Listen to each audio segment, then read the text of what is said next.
It's impossible to sum up the Fab Four's influence on music and popular culture in just a few minutes. Nearly half a century after coming together, the Beatles remain at #1 on Rolling Stone magazine's list of greatest artists of all time, having sold more than 1 billion records worldwide.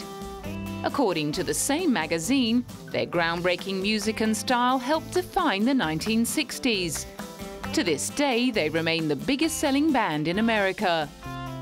Concert promoter Sid Bernstein believes it was the group's charm and spirit that won over the notoriously tough-to-crack US market.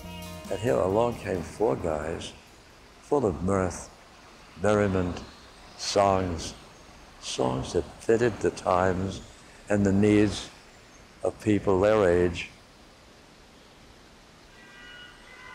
People just entering maturity. And they had a message that meant something for these teenagers. Sid masterminded their historic concert at New York Stadium that took pop concerts from theaters into multi-thousand-seater sports arenas. When they made their debut, their American debut at Carnegie Hall, which seats 2,830 people, to go from 2,830 to 55,000, and we turned people away from there too. So it was monumental. The show opened with the Beatles performing Twist and Shout. Not that anyone heard it. The PA sound system turned out to be no match for the hysterical screaming of the teenage girls that packed the stadium to the rafters, many of whom fainted during the band's 30-minute drowned-out set.